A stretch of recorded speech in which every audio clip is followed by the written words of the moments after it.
Aswael, and welcome to another career education class. I'm actually recording this on the weekend. It was a beautiful weekend outside, power walking and enjoying the trees and the river. And I'm so grateful to be living, working, learning, playing on the traditional, ancestral, unceded Stolo territories of the Chilkoot, Palalt, and Samath peoples.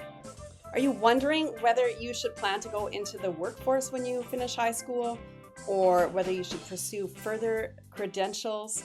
Plans change, careers change, and education requirements change. And if you don't know your many options, then you can't make choices now that will keep all these doors open to you. As we dig into pathways and options, you want to consider the lifestyle you'd like to have. Things like, do you want to live in the city or in the country? Do you want an acreage, a house, a townhouse, a duplex, a condo, an apartment? Where do you want to work? Transportation, do you want a fancy car or a basic car? Consumption and fashion, do you want a shop till you drop kind of lifestyle, or are you more of a minimalist? Do you want new and brand name things, or are you happy with thrifting? What kind of experiences do you want? So travel, recreation, adventure. Do you want to travel to Europe? Do you want to stick to BC and close to home? All these things will impact what kind of career and income you want to pursue. And in terms of fitness after high school, are you looking for high-end gym memberships or hiking or specific sports, and what will they cost you? Your entertainment, hobbies, and activities, what do you want to be able to do for fun? Do you want to go out for dinner, fancy concerts? And your family, what kind of family do you anticipate for yourself in the future? And your hours of work, do you want to work a lot of hours and that's going to bring you great joy? Do you want to live to work, work to live? What are you thinking for your future? Do you like to eat out? Do you like movies? Concerts? Cars? Clothes? Going to amusement parks? Life isn't all about money, but all those things currently require money. So, what are you going to do about it? Get a job? Great. Did you know Fact. high school graduates make an average of $30,000 per year, or $104,000 over a 40-year period? Not bad, but Fact. Canadian university graduates make on average $56,000 per year, or $745,000 over a 40-year period. That's more than 6 times as much over a lifetime as someone who attended high school. So, what are you going to do about it? I would like you to pause the video and have a conversation facilitated by your teacher about what kind of lifestyle you think you might want. Pause the video now. Every pathway has the potential to give you a chance for a decent lifestyle. One pathway we don't talk about a lot is going straight into the workforce. This is a viable option that many people choose. However, if you choose this path, it's important that you know your value and dig deeply into options. Some companies offer on-the-job training and opportunities for advancement, whereas other companies have little room for advancement. So we're in a time where there's a labor shortage in many fields, and many of you who choose this pathway can earn more than a minimum wage and get with a company where you can grow your skills and your income. So let's meet a friend of mine who went straight into the workforce. I work for a civil construction company. When I graduated, I thought about university but decided to go straight to the workforce, knowing I could change my mind later. I started as a laborer. The company, however, supported training. I earned various certifications, eventually became involved in health and safety, and now have worked my way up to project manager. If you go straight to the workforce, look for a place that pays well, has a benefit package for medical, dental, and so on, and has opportunities for advancement. Know your value and work hard. Don't settle for a job that doesn't allow you to really live. At 27 years old, I have a solid income, a challenging job I enjoy, and I work with people I like. My friend worked hard and said yes to every training opportunity the company offered him. He made some really good points about finding a place where there's room for advancement in the company and where he wouldn't feel like he was stuck doing the same thing forever. There are also programs available, including certificates and foundation trade certificates. So 6 to 12 month programs. There are hundreds of these available, and you'll be able to look up some of these today. There are some examples on the screen that you may not have even heard of, and some that will be more familiar. An aircraft gas turbine technician, who knew, right? And things like early childhood education and education assistant, healthcare assistant. Have you heard of mechatronics? You heard that Chilliwack had big manufacturing sector, and mechatronics could be related to great jobs in that industry.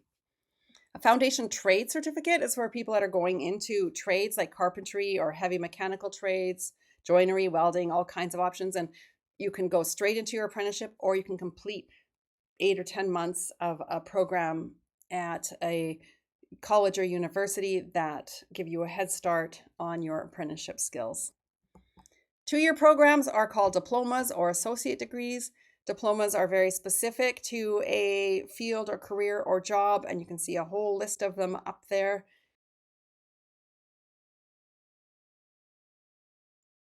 Associate degrees are 2 years of study, 60 credits in arts or sciences. Additionally, it could be engineering, technology, fine arts, business, and commerce. Basically 2 years that can ladder into a 4-year program. 4-year programs fall under 2 different pathways. So a bachelor's degree is undergraduate university coursework in a specific area of study. Now, the interesting thing about bachelor degrees is you don't necessarily need to know where you're going. Maybe you know you're interested in science, you know you're interested in math, you don't know which one yet. Often when you're going into these directions, your first year is the same no matter which direction you end up going after that. So sciences, this is all types, including math and computer sciences. There's engineering, and again, your first year or 2 is the same no matter which direction you're going. You don't have to choose which direction until you're into it. Arts, this is history, geography, political science, gender studies. There's so many different directions. Business administration and commerce is another area you can get a bachelor's degree in. Apprenticeships are a combination of on-the-job training and classroom learning that lead to a trade credential or ticket. So usually they are about 4 years long, and you might go to school for a set number of weeks, couple of months a year, and then you're working under an expert in that area the rest of the year. And it's kind of nice because you actually get paid while you're apprenticing. So you earn money most of the year, and you only pay for a shorter amount of school. About 50 trades offer what's called a Red Seal ticket, which is an interprovincial ticket that certifies you to work in that field anywhere across Canada. We don't need to focus much on after a bachelor's degree, but just so you quickly know, there are options of professional degrees. Some examples are law, medicine, dentistry, optometry, pharmacy, and veterinarian medicine. Teaching is a professional degree that takes 1 year after completion of your bachelor's degree. Then there are master degrees. So these are 2 years following your bachelor's, and they usually involve coursework and research. If you have a master's degree, you can go into a PhD or doctoral degree, and you can be a doctor of all kinds of things. You could be a doctor of physics, of music. You can have a doctoral degree in many, many, many different fields. You have found and researched careers of possible interest. These are just to give you ideas of directions that you can take. These are springboards for determining what your post-secondary pathways might be. And there are many ways to find out how to get from high school to the careers or fields of possible interest. So that's what we're looking at today, is post-secondary options and what you need to do now to be able to get into them. When you actually go to programs and institutions, there are program requirements. What do you need to get into something? And most schools have general requirements.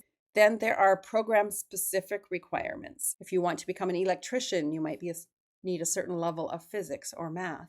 So you want to know what the program requirements are in your areas of interest so that you know what courses to select. There are a few ways to search out these program requirements. WorkBC has many, many, many different careers, and there are a few ways to look at them. So there's an A to Z list of possible careers. There's also a search tool where you can filter out different careers. Within each career, there's a whole bunch of information, and the one that we want to zoom in on today would be job requirements. So here's an example of a veterinary or animal health technology diploma for people that want to be a veterinary assistant. It says that you need a 2 or 3 year program. There's a place for more information about the programming and program areas that you could study to head in that direction. And then, of course, it sends you to the Education Planner BC. That brings us to the Education Planner BC and institution websites, where you can get all kinds of information about prerequisites. For your assignment, you're going to find 3 to 5 programs that might be of interest to you, and you're going to look at the prerequisites for them. Maybe I want to study biology and I don't know what field in biology. It gives me a whole ton of institutions. So I'm going to hop into UFV and I can see I can get an associate degree, that's 2 years, or a Bachelor of Science degree in biology. So I'm going to click on the Bachelor of Science degree and it gives me lots of information. I can get further information with the information button, or I can also go straight to the UFV website and it will tell me everything that I need to know. I need to have graduated from high school. I need to have one of these math courses. I need to have one of the following science courses, and so forth. So you're going to find the prerequisites by following the links in the Education Planner BC. Not everything is on Education Planner BC. Some programs you might just need to Google. Your assignment this week is paper-based. You are going to respond to a lifestyle question.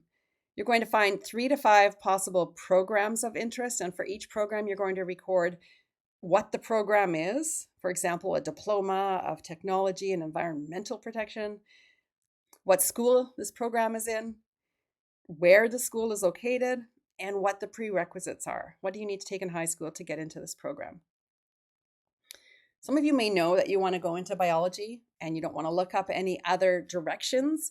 That's okay. You can find 3 to 5 different schools that offer that direction. You can hand in your assignment to your teacher. They can assess it for you that way. Speaking of assessment, how can you get a good mark? Developing to you've attempted the assignment and you show partial understanding or partial completion. On our 4-point scale, a 3 means proficient. So you've indicated your lifestyle preferences clearly. You've researched 3 to 4 programs with accurate information. You can get a 3.5, a proficient plus some teachers are using if you add a straightforward reflection as well. So there's an optional reflection at the end of the assignment that I encourage you all to do. If you want to get a 4 extending, you've researched 5 programs with accurate information and you've completed the optional reflection with some sophistication and insight and thought. That's it for this time. See you next time.